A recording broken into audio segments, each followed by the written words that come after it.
Assalamualaikum warahmatullahi wabarakatuh.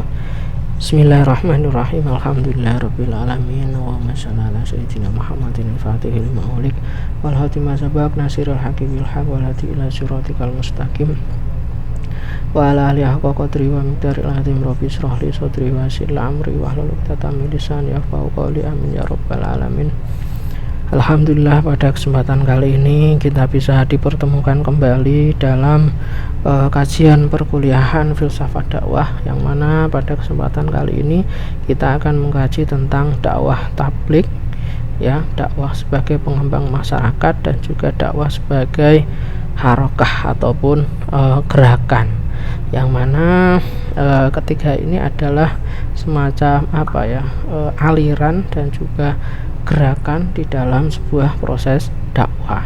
Jadi di dalam proses dakwah ada aliran dan juga gerakan dalam dakwah, yaitu ada yang disebut sebagai dakwah tabligh, dakwah pengembang masyarakat, dan juga dakwah sebagai sebuah gerakan ataupun sebagai sebuah harokah, ya. Nah, yang pertama kita mengkaji dulu tentang paradigma tabligh, ya. Tabligh, ya, atau pidato atau ceramah merupakan bagian penting dari dakwah, ya. Walaupun begitu, belakangan istilah tabligh mengalami pereduksian makna. Tabligh tidak lagi dipandang sebagai suatu proses dari tahapan panjang dakwah, tapi justru menggeser posisi dakwah ini sendiri. Jadi sebenarnya, ya, tabligh itu merupakan sesuatu yang penting dalam sebuah dakwah, karena dakwah tabligh sendiri itu yang merupakan bagian dari proses dalam sebuah dakwah. Namun, ya, sekarang ini kata tabligh itu mengalami reduksi makna, sehingga kemudian bahkan, ya, kata tabligh itu menggeser posisi dakwah itu sendiri. Lah, pola pikir ini hanya memandang dakwah tak lebih dari sekedar tabligh. Jadi ada yang kemudian mempersepsikan bahwa dakwah itu, ya, tidak hanya istilahnya hanya mereka memandang bahwa dakwah itu, ya, tabligh, kan seperti itu. Dakwah itu, ya, menyampaikan, dakwah itu, ya, pidato, dakwah itu, ya, ceramah, ya, yaitu kegiatan ajaran agama, ya, kepada khalayak publik. Jadi banyak masyarakat yang mempersepsikan bahwa yang namanya dakwah itu, ya, tabligh itu, yaitu menyampaikan ajaran agama kepada khalayak ataupun publik. Jadi mengalami penyempitan makna, ya, dakwah itu, ya, hanya sekedar dilihat dari kacamata tabligh. Di sini maka penyebutan dakwah menjadi akrab dikenal dengan tabligh, dan dai tidak lain mubaligh itu sendiri. Jadi karena dakwah itu kemudian mengalami reduksi makna, hanya dimaknai sebagai tabligh, maka orang yang menyampaikan dakwah itu juga disebut sebagai mubaligh, yaitu orang yang melakukan tabligh. Dalam perkembangan berikutnya, dakwah dipandang tidak berbeda alias identik dengan ceramah ataupun khutbah-khutbah. Kan kemudian berkembang bahwa dakwah itu, ya, tidak beda dengan ceramah ataupun khutbah ataupun tabligh itu sendiri. Kemudian penentuan kriteria dai mengikuti pola pikir ini menjadi dibatasi hanya terdapat mereka yang aktif berceramah lewat mimbar-mimbar dan bukan kepada selainnya, walaupun tergolong aktif mewujudkan Islam lewat pemikiran ataupun tindakan. Jadi kemudian, ya, penentuan kriteria dai ataupun, ya, orang yang disebut sebagai dai itu hanya orang-orang yang kemudian berceramah ataupun berpidato melalui mimbar, ya, yang mubaligh tadi, ya, yang melakukan tabligh saja. Aslinya enggak demikian, ya. Proses dakwah itu kan panjang, proses dakwah itu kan luas sekali, tidak hanya sekedar tabligh. Tapi karena kemudian masyarakat mempersepsikan bahwa tabligh ya dakwah, dakwah ya tabligh, kan seperti itu. Maka orang disebut dai, ya, ketika dia sudah bisa ataupun melakukan ceramah lewat mimbar.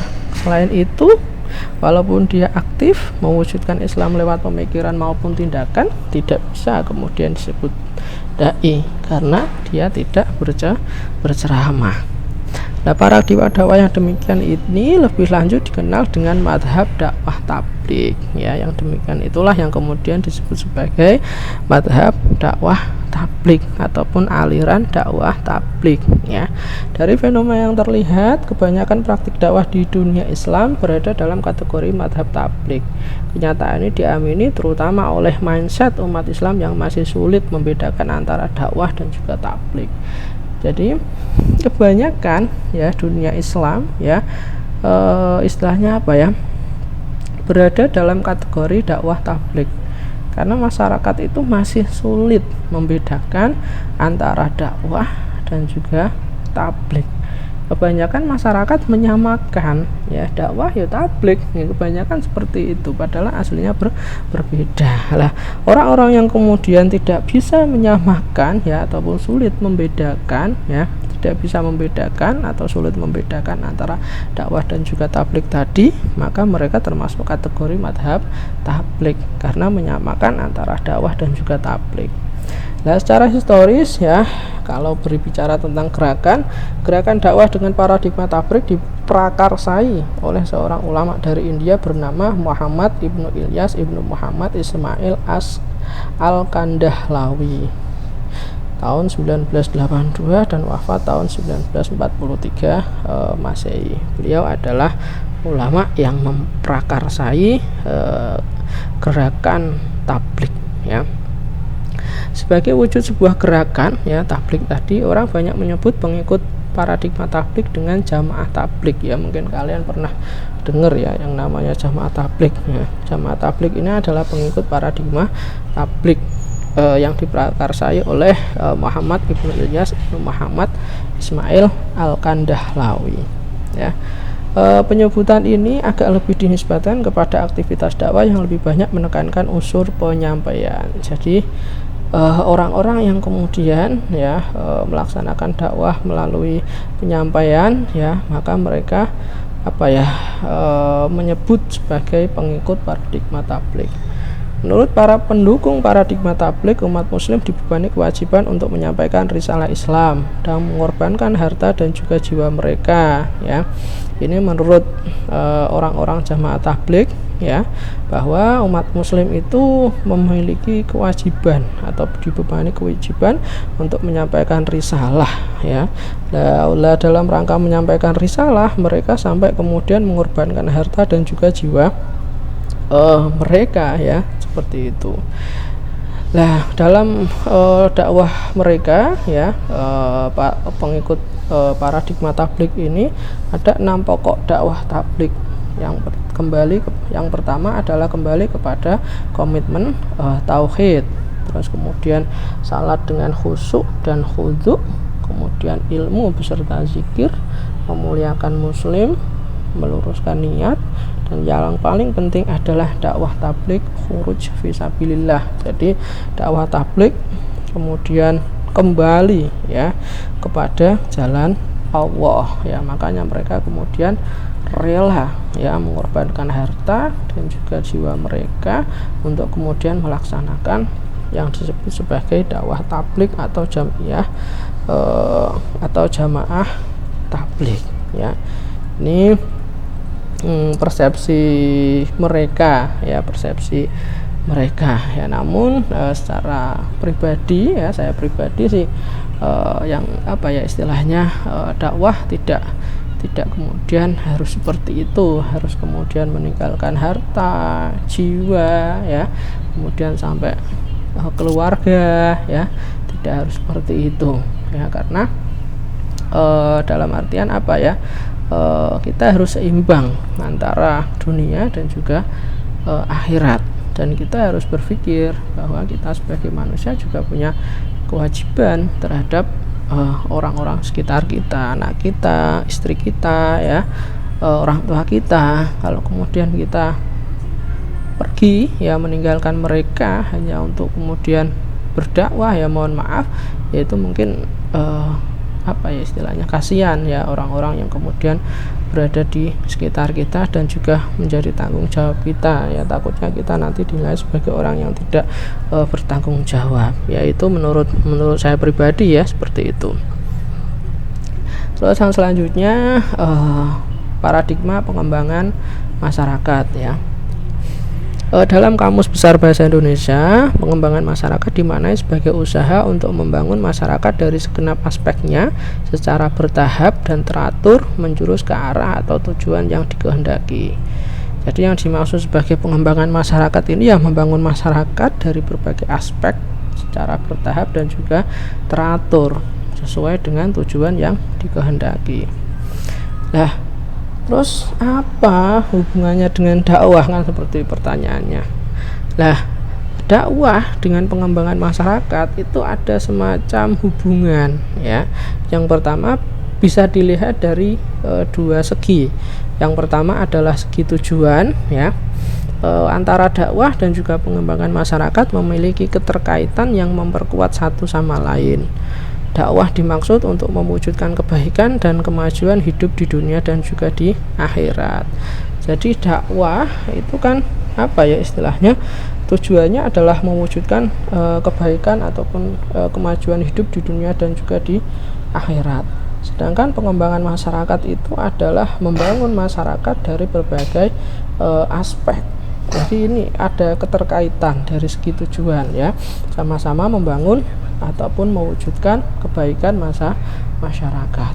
Terus kemudian dari segi pendekatan ya, antara dakwah dan juga pengembangan masyarakat memiliki hubungan yang saling melengkapi ya. Jadi metodologinya sama, yaitu saling melengkapi ya antara dakwah dan juga pengembangan masyarakat. Apa itu?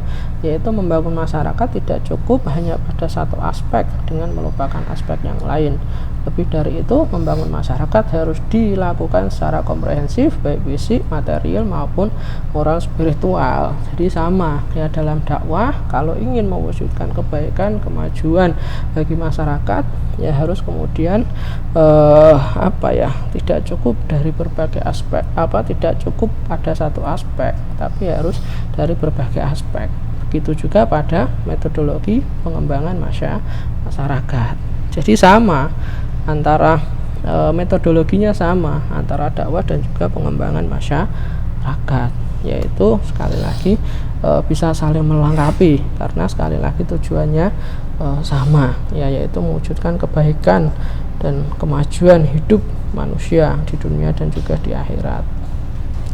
Nah, dakwah paradigma pengembangan masyarakat lebih mengutamakan aksi ketimbang wacana atau retorika ya. Kalau tablik tadi kan lebih pada ceramah, retorika, khutbah ya. Tapi kalau di sini lebih pada aksi, yaitu aksi untuk mengembangkan masyarakat, aksi untuk kemudian membuat masyarakat itu lebih baik lagi, berdaya dan lain sebagainya. Karena itu bentuk pemikiran dakwah ini tidak terkonsolidasi dalam sebuah mazhab formal tertentu yang sistematik dan dapat ditelaah sebagai rujukan. Jadi dia tidak kemudian fokus pada satu mazhab formal, tapi memang dia yang penting ya aksi kan seperti itu ya, yang penting aksi nyata kan gitu, tidak kemudian berhubungan dengan sebuah mazhab formal tertentu.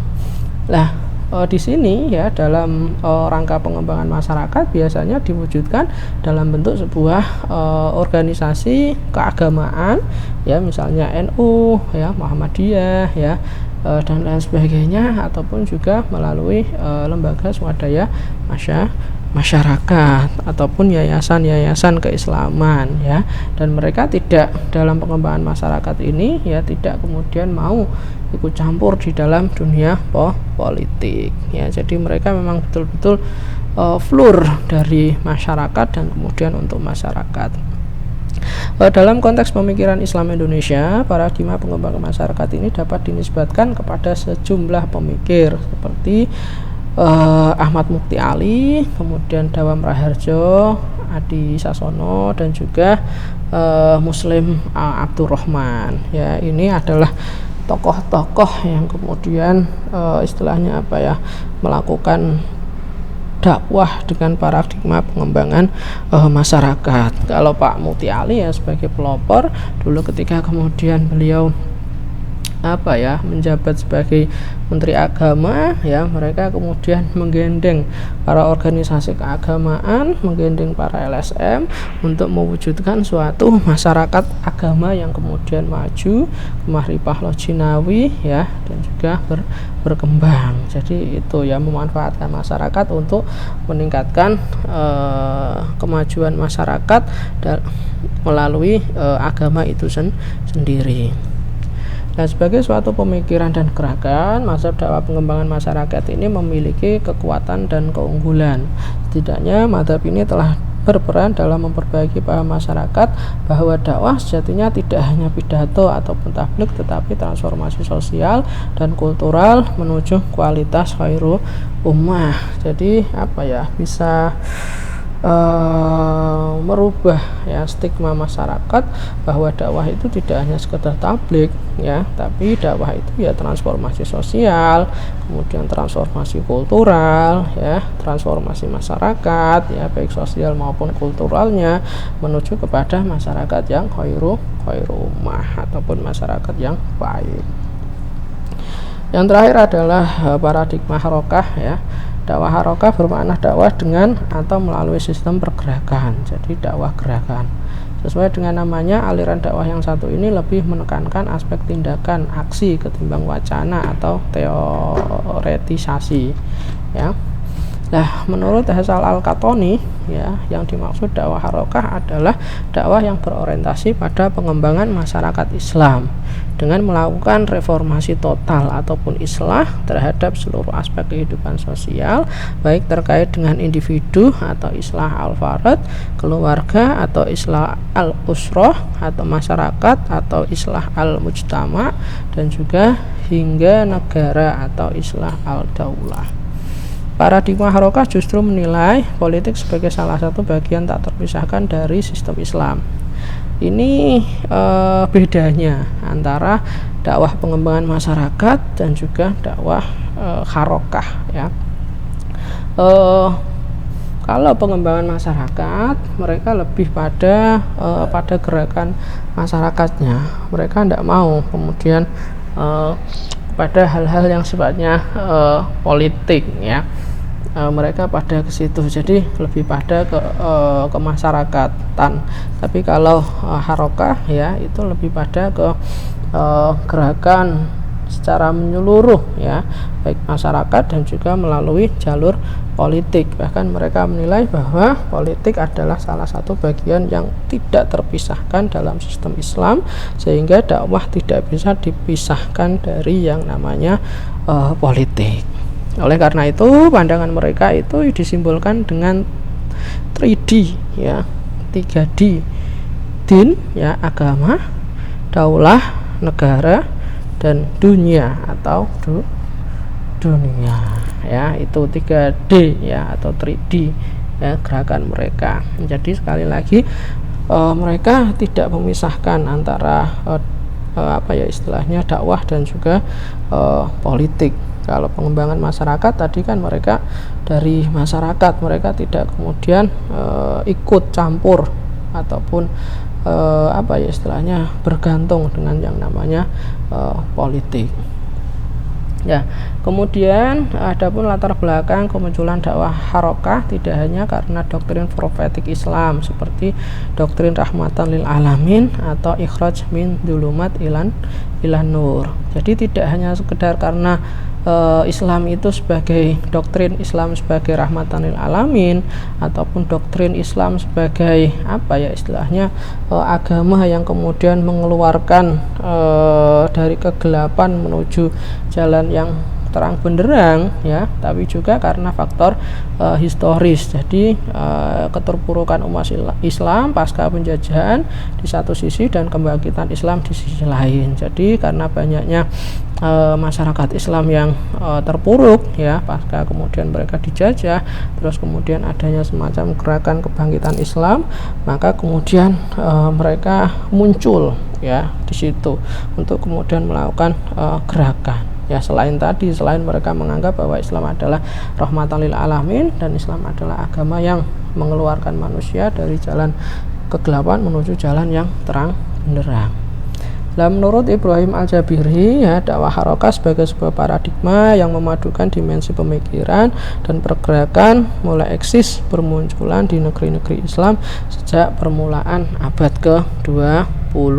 Jadi dakwah harokah ini muncul, ya, sejak abad ke-20, yaitu sejak adanya kebangkitan Islam, yang juga banyaknya masyarakat Islam yang kemudian terpuruk karena penjajahan, kemudian mereka melakukan yang namanya gerakan ataupun harokah itu sendiri, ya. Itu yang mungkin bisa saya sampaikan, ya. Terima kasih atas segala perhatian, mohon maaf atas segala kekurangan. Semoga bermanfaat, tetap jaga kesehatan. Dari saya cukup sekian. Assalamualaikum warahmatullahi wabarakatuh.